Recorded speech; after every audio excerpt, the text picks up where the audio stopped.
Welcome to Power Play India. Don't forget to like, share and subscribe for more content.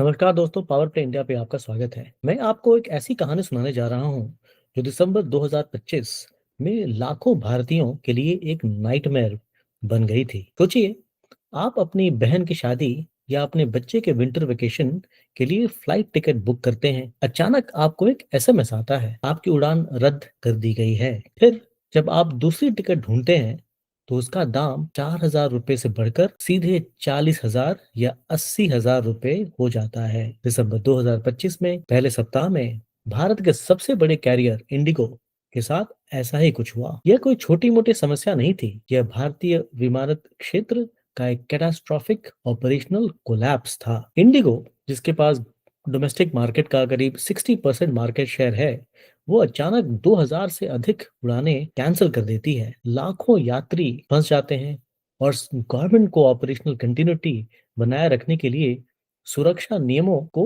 अस्थायी रूप से suspend करना पड़ा। यह संकट विंटर फॉग या तकनीकी ग्लिच के कारण नहीं हुआ। इसका मूल कारण था इंडिगो की ऑपरेशनल कैपेबिलिटीज और नए एफडीटीएल नियमों के बीच तालमेल की कमी, यानी एक सिस्टमैटिक फेलियर। शुरुआत में इंडिगो ने इसे सामान्य ऑपरेशनल रीजंस या विंटर फॉग बताया, लेकिन जल्द ही एक अजीब पैटर्न सामने आया। दक्षिणी और पश्चिमी भारत के हवाई अड्डे जैसे बेंगलुरु और मुंबई, जहां कोहरा नहीं पड़ता, वहां भी धड़ाधड़ उड़ानें रद्द होने लगी। इसका मतलब था कि समस्या कहीं गहरी थी। 3 दिसंबर को इंडिगो की ऑन टाइम परफॉर्मेंस ओटीपी, जो 80% से ऊपर रहती थी, वह गिरकर सिर्फ 35% रह गई और बाद में 18% तक गिर गई, यानी 18%। 5 दिसंबर, एविएशन इंडस्ट्री इसे ब्लैक फ्राइडे कहती है। यह एक ही दिन है इंडिगो ने अपने लगभग 50% दैनिक उड़ानें, यानी 1000 से अधिक फ्लाइट्स रद्द कर दी। यह इतना गंभीर हो गया कि प्रबंधन को एक अभूतपूर्व कदम उठाना पड़ा। उन्होंने न्यू दिल्ली से सभी घरेलू उड़ानों को आधी रात तक सस्पेंड कर दिया। इसे नेटवर्क रीसेट कहा गया। नेटवर्क रीसेट क्यों? अब पायलट और विमान गलत जगह फंस के जाते हैं, जैसे विमान पटना में और पायलट बेंगलुरु में, तो सिस्टम को ठीक करने के लिए सब कुछ रोकना पड़ता है। सोचिए, पटना जैसे छोटे एयरपोर्ट पर 29 से 26 उड़ानें रद्द हो गईं। इस स्टेशन का कनेक्टिविटी लगभग पूरी तरह से कट गई। ये सब हुआ क्यों? इसका तकनीकी कारण है एफडीटीएल। यह एक एब्रिविएशन है जिसका मतलब है फ्लाइट ड्यूटी टाइम लिमिटेशंस।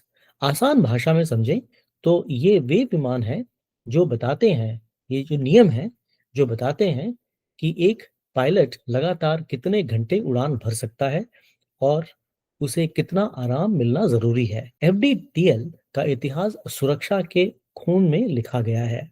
2010 में बेंगलुरु में एयर इंडिया एक्सप्रेस का विमान दुर्घटनाग्रस्त हुआ था, जिसमें 158 लोग मारे गए थे। जांच में पाया गया कि दुर्घटना का एक कारण पायलट फटीग, यानी पायलट की थकान थी। पायलट यूनियन ने वर्षों तक संघर्ष किया क्योंकि भारतीय नियम ग्लोबल स्टैंडर्ड जैसे यूएस के एफएए से बहुत ढीले थे। इसलिए डीजीसीए, यानी directorate general of civil aviation, जो भारत का एविएशन रेगुलेटर है, उसने नए एफडीटीएल नियम बनाए। इन नियमों का फेज 2 1 नवंबर 2025 को लागू हुआ और यही हमारे संकट का ट्रिगर बन गया। इन नियमों का लक्ष्य साफ है, पायलटों की थकान को कम करके आपकी हवाई यात्रा को सुरक्षित बनाना। ये नए नियम इंडिगो के लिए गेम चेंजर साबित हुए क्योंकि वे सीधे पायलट की काम करने की क्षमता को कम कर रहे थे। तो पहला बदलाव, साप्ताहिक आराम यानी वीकली रेस्ट पीरियड। पहले पायलट को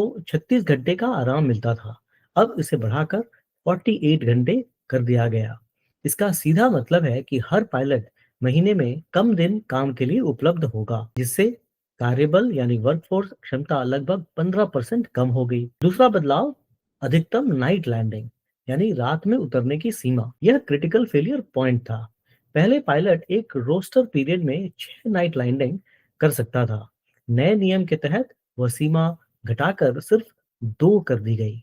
इंडिगो अपने विमानों को ज्यादा उड़ाने के लिए देर रात की रेड आई फ्लाइट्स पर बहुत निर्भर करता है। इस नियम का मतलब था कि एक ही रात का स्केड्यूल कवर करने के लिए उन्हें पहले के मुकाबले 3 गुना ज्यादा पायलटों की जरूरत थी। तीसरा बदलाव, नाइट की परिभाषा का विस्तार। रात पहले 5 बजे खत्म होती थी, अब उसे 6 बजे सवेरे तक बढ़ा दिया गया है।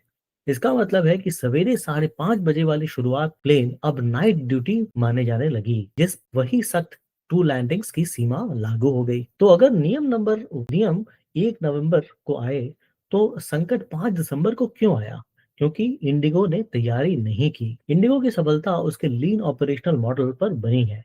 यह मॉडल कहता है कि विमानों को 13 से 14 घंटे तक उड़ाओ और क्रू, पायलट तथा स्पेयर पुर्जों का बफर यानी रिजर्व कम से कम रखो, ताकि कॉस्ट कम हो। यह मॉडल मुनाफा तो बढ़ाता है, लेकिन इसमें रेजिलियंस की कमी होती है। जैसे ही एफडीटीएल का शॉक लगा, सिस्टम में बफर न होने के कारण पूरा नेटवर्क टूट गया। पायलट यूनियन एफआईपी यानी फेडरेशन ऑफ इंडियन पायलट्स ने इंडिगो पर गंभीर आरोप लगाए। उनका कहना था कि इंडिगो जानबूझकर हायरिंग फ्रीज कर रहा था ताकि कॉस्ट नियंत्रित रहें। इंडिगो ने दावा किया है कि उन्होंने 1000 पायलट्स को हायर किया, लेकिन ये संख्या केवल उनके 58 नए विमानों को उड़ाने के लिए पर्याप्त नहीं थी, ना कि एफडीटीएल के लिए आवश्यक 15 से 20% अतिरिक्त कार्यबल को पूरा करने के लिए। यह एक खतरनाक गेम था। कंपनी ने सोचा कि अगर ऑपरेशंस फेल हो गया, तो सरकार नियमों को वापस ले लेगी। संकट को और भी गंभीर बनाने वाले 2 अन्य कारक थे। पहला, पीएनडब्ल्यू इंजन की समस्या, Pratt and Whitney engine issues. एक दुर्लभ दोष के कारण 2024 और 2025 में इंडिगो के 70 से अधिक विमान ग्राउंडेड थे। उस ग्राउंडेड विमानों की भरपाई के लिए सक्रिय विमानों को 14 घंटे तक मैक्सिमम यूटिलाइजेशन तक धकेला गया। जिसमें सिस्टम में थोड़ी भी स्लैक नहीं बचे। दूसरा, टेक्निकल ग्लिच का रहस्य। इंडिगो ने अपने रोस्टरिंग सॉफ्टवेयर में ग्लिच का हवाला दिया, लेकिन एविएशन एक्सपर्ट्स कहते हैं कि यह सॉफ्टवेयर बग नहीं था। जब नए एफडीटीएल नियम जैसे 2 रात लैंडिंग की सीमा इस सॉफ्टवेयर में डाले गए, तो सिस्टम में केवल एक एरर दिया, नो सोल्यूशन फाउंड। सरल भाषा में कहें तो सॉफ्टवेयर ने कहा, कानूनी रूप से इन उड़ानों को उड़ाने के लिए मेरे पास पर्याप्त पायलट नहीं है। यह पायलट शॉर्टेज की गणितीय सच्चाई थी। एयर इंडिया इससे कैसे बची? इंडिगो के कॉम्पिटिटर टाटा ग्रुप की एयर इंडिया ने नियमों को पहले से मान लिया और अपने रोस्टर्स को महीनों पहले ऑर्गेनाइज कर लिया था। उन्होंने रेजिलियंस पर फोकस किया, इसलिए वे संकट से बच गए। जब 1000 उड़ानें रद्द हुई, तो बाजार में सप्लाई अचानक गायब हो गई और किराए में हाइपर इन्फ्लेशन आ गया, यानी कीमत एकदम से बढ़ने लगे। दिल्ली मुंबई जैसे मुख्य रूट पर इकोनॉमी क्लास का किराया 40,000 रुपीज तक पहुंच गया और चरम मामलों में तो यह 80,000 से 90,000 तक भी गया। किरायों की इसी वृद्धि इतनी शिकारी थी, इतनी प्रेडेटरी थी कि गवर्नमेंट को मजबूरन अस्थायी फेयर कैप्स लगानी पड़ी। इंडिगो की पेरेंट कंपनी इंटरग्लोब एविएशन के शेयर 11% तक गिर गए, जिससे इन्वेस्टर्स को लगभग 20,000 करोड़ यानी $2.4 बिलियन का मार्केट कैपिटलाइजेशन खत्म हो गया। विश्लेषकों ने चेतावनी दी कि भविष्य में इंडिगो को नियमों का पालन करने के लिए और अधिक पायलटों को ऊंची सैलरी पर हायर करना होगा, जिससे उसका कॉस्ट बेस बढ़ेगा। संकट का समय भी सबसे बुरा था। या पीक इंडियन वेडिंग सीजन थी, जिसमें हजारों परिवारों का सफर और अरबों डॉलर का उद्योग प्रभावित हुआ। यह संकट केवल चार्ट्स और नंबर्स का नहीं, बल्कि इंसानों के भरोसे का संकट था। यात्रियों की सबसे बड़ी शिकायत थी संचार का अभाव। उन्हें कैंसलेशन की सूचना घंटों पहले एसएमएस से मिली या कई बार एयरपोर्ट पर पहुंचने के बाद पता चला। रिफंड नाइटमेयर शुरू हो गया।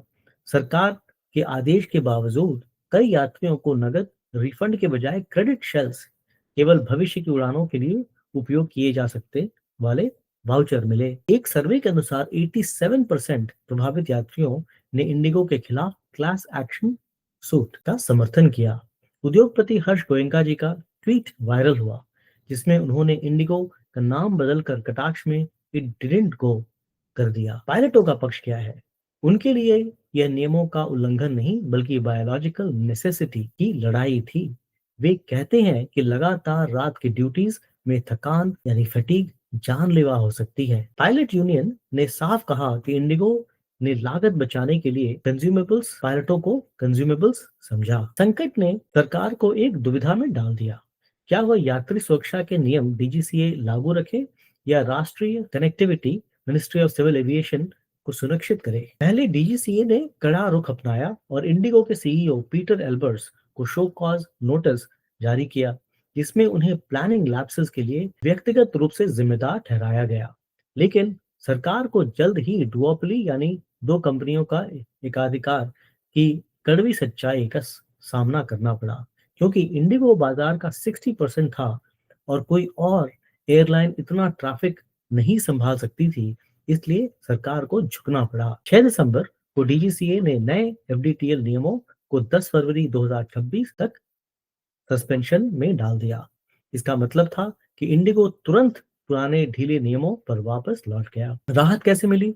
पुराने नियम 6 रात लैंडिंग लागू होते ही जो पायलट नए नियम में इलीगल थे वे तुरंत लीगल हो गए और ऑपरेशंस बहाल हो गए। आलोचकों ने रेगुलेटरी रिट्रीट कहा, इसका आरोप था कि सरकार ने एक निजी एकाधिकारी यानी एक प्राइवेट मोनोपोली को बचाने के लिए यात्री सुरक्षा से समझौता कर लिया। दोस्तों, संकट खत्म नहीं हुआ है, उसे सिर्फ टाल दिया गया है। 10 फरवरी 2026 को एफडीटीएल नियम वापस आ जाएंगे। हम इसे द टिकिंग क्लॉक कहते हैं। यदि इंडिगो इस बीच आवश्यक 500 से 1000 पायलटों को हायर नहीं करता है तो संकट फिर से दोहराया जाएगा। इस संकट में एक बड़ी सीख थी। 88% बाजार दो कंपनियों के पास है। ये बहुत खतरनाक है। इंडिगो इतना बड़ा साबित हुआ कि सरकार उसे फेल नहीं होने दे सकती है। तो आगे के लिए क्या करना चाहिए? Number 1, man power audit. DGCA को अब केवल स्लॉट्स नहीं बल्कि यह भी जांचना चाहिए कि एयरलाइन के पास कानूनी रूप से उड़ान भरने के लिए पायलट्स पर्याप्त हैं या नहीं। Number 2, passenger bill of rights. Europe में ईसी 261 2004 की तरह हमें एक कड़ा पैसेंजर बिल ऑफ राइट्स चाहिए। अगर एयरलाइंस को हर कैंसिलेशन के लिए अनिवार्य नकद कॉम्पेंसेशन देना पड़े, वे क्रू बफर रखने के लिए मजबूर हो जाएंगे। यह इंडिगो संकट एक वार्निंग शॉट था, जिसमें दिखाया कि हाइपर एफिशिएंसी के लिए भारत के सबसे बड़े कैरियर ने अपने रेजिलियंस को त्याग दिया। सीख स्पष्ट है, जब कोई कंपनी राष्ट्रीय बुनियादी ढांचा बन जाती है तो एफिशिएंसी से पहले रेजिलियंस को प्राथमिकता देनी चाहिए। इसके साथ ही हमारा शो यहीं खत्म होता है। पावर प्ले इंडिया देखने के लिए बहुत बहुत धन्यवाद। ऐसे ही देखते रहिए और हम जल्द मिलेंगे। प्लीज लाइक, शेयर और सब्सक्राइब अवश्य करें। Welcome to Power Play India. Don't forget to like, share, and subscribe for more content.